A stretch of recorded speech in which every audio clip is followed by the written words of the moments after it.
Samsung membuka tahun 2021 ini dengan meluncurkan sebuah produk entry level yaitu Samsung Galaxy A02s. Ini nanti saya sebut dengan Galaxy A2s aja ya biar gampang. Bandrol harganya di bawah 2 juta rupiah. Dan kalau dilihat dari harganya, sepertinya HP ini bisa menggantikan posisi Galaxy A11. Saya sudah mencoba HP ini sekitar 1 mingguan. Dan seberapa menarik Galaxy A2s ini? Desain bodi belakangnya sangat menarik perhatian saya. Apalagi yang warna putih ini. Mungkin karena saya memang suka warna putih ya dari dulu. Dan di HP ini warna putihnya tuh cukup simple, tapi masih cakep. Dia ada pattern yang ngingetin saya dengan A51. Tapi bedanya di HP ini pakai bahan polikarbonat dan patternnya itu ada teksturnya ya. Jadi ini garisnya itu terasa. Dan habis itu ada tekstur garis-garis kecil lagi. Saya suka banget sih. Menurut saya cakep dan saya pede kalau pakai HP ini tanpa casing. Desain kameranya juga kekinian. Seperti yang saya bilang tadi, dia tuh tampilannya cukup clean ya. Tapi fingerprint absen di HP ini. HP ini tuh punya ukuran layar 6,5 inci, jadi memang agak besar. Dia agak memanjang ke atas ya. Layarnya memakai desain Infinity V, atau yang biasa kita kenal dengan water drop. Kalau di A11 kemarin pakai Infinity O atau punch hole ya, sekarang balik ke Infinity V. Buat saya sih bukan big deal, karena memang sama-sama ada potongan di layar. Dan HP-HP lain di harga segini juga masih pada pakai water drop. Mungkin ada yang suka sama punch hole sih, karena memang punch hole mengikuti tren HP kelas atas sekarang. Terus bezel di bagian bawahnya memang agak cukup tebal untuk ukuran sekarang. Tapi untuk HP entry level sih, saya rasa ini masih sangat wajar lah. Resolusi layarnya HD+, standar dan wajar juga. Tapi yang saya suka, dia tuh sudah memakai panel LPS. Jadi warna lumayan baik dan viewing angle juga oke. Walau memang kualitas panel PLS-nya nggak sebaik di HP Galaxy yang harganya lebih tinggi. Tapi ini udah oke banget ya daripada dikasih TN panel ya. Yang penting cukup nyaman dipandang untuk berbagai kegiatan seperti nonton dan membaca.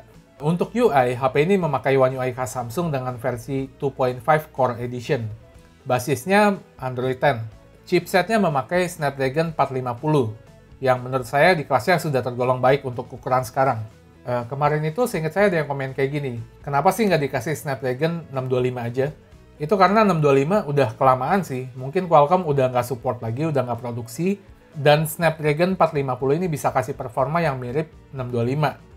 Chipset yang waktu itu di zamannya cukup legendaris ya, karena bisa kasih performa yang baik untuk HP kelas menengah dan awet banget waktu itu, di zamannya. Kalau untuk performa, ingat ya, ini adalah HP entry level. Jadi kalau dibandingkan dengan HP 4-5 juta, memang dia kalah ngebut pastinya. Tapi untuk di kelasnya udah oke lah ini.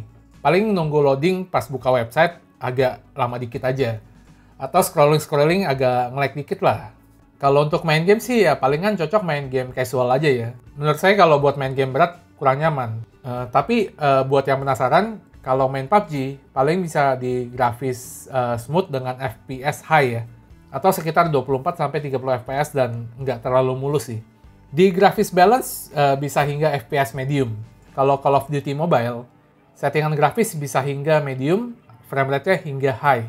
Performanya not bad di kelasnya, masih bisa dapetin 30 fps lah walau nggak mulus-mulus banget. Kamera belakang HP ini ada 3 buah. Yang utama beresolusi 13 megapiksel dengan f2.2. Sisanya ada 2 megapiksel makro dan 2 megapiksel depth untuk fitur live focus. Fitur-fiturnya simple dan cukup basic. Ada mode pro tapi nggak bisa ngatur shutter speed. Untuk hasil fotonya, ekspektasi saya sih nggak terlalu tinggi. Tapi hasilnya ya lumayan lah.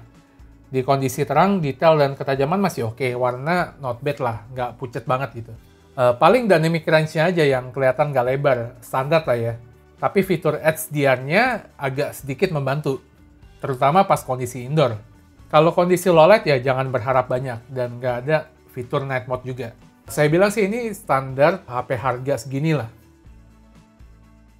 Yang menyenangkan sih ada fitur live focus, dan hasilnya itu tergolong rapi. Untuk hasil foto makronya, ya biasa aja.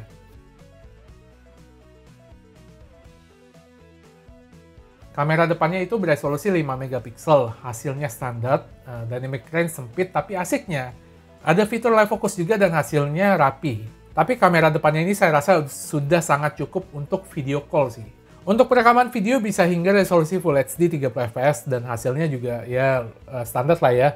Yang pasti nggak ada stabilizer dan nggak ada fitur seperti slow motion. Kamera depannya juga sama, bisa rekam hingga resolusi Full HD 30fps. Untuk kapasitas baterainya besar ya, yaitu 5000 mAh, jadi HP-nya bisa awet banget. Chargernya punya output 15 watt, dan datanya bisa kalian lihat di layar. Yang saya suka, portnya sudah memakai USB Type-C untuk HP kelas gini. Untuk kesimpulannya, ini kan HP entry level ya, jadi memang menyasar beberapa golongan seperti pelajar, orang yang baru lulus, terus dapat kerja ya, karyawan baru, atau orang tua yang baru mengadopsi smartphone. Kalau di kelas ini memang performa kamera dan gaming nggak bisa dibandingkan sama HP yang harganya 2 kali lipat gitu. Tapi untuk kebutuhan dasar, HP ini menurut saya sudah lebih dari cukup ya. Untuk chatting, browsing, baca berita, online meeting, ataupun sekolah online, udah cukup banget. Apalagi baterainya yang awet dan besar. Yang saya suka itu layarnya lumayan baik di kelasnya. Dan desain bodi belakangnya ini menurut saya bisa menarik perhatian. Intinya saya rasa HP ini layak dibeli, apalagi buat kalian yang suka dengan brand Samsung.